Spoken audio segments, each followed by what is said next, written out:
গতকালই অপারেশন হয়েছে, সারাটা দিন একটু কষ্ট পেলেও রাতে ঘুমটা কিন্তু বেশ ভালো হয়েছে।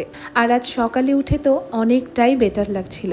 সকাল শুরু হলো এক কাপ গরম গরম চা আর সাথে বিস্কিট দিয়ে। তবে সকালেই যখন 6টায় উঠেছিলাম, সবার প্রথমে সিস্টার আমাকে ফ্রেশ করে বডি স্পাঞ্জ করিয়ে দিয়েছিল। আজকেই আমাকে রিলিজ দেবে, তাই ভীষণ এক্সাইটেড। শ্রীহুর সাথে দেখা হবে এটা ভেবে।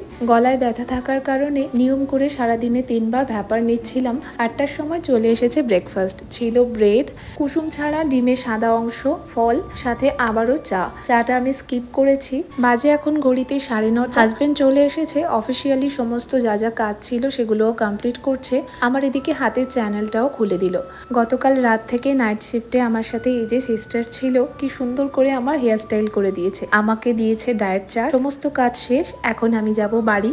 এই দুদিন সবাই আমার সুস্থতার জন্য অনেক প্রার্থনা করেছো, তার জন্য সবাইকে অনেক ভালোবাসা।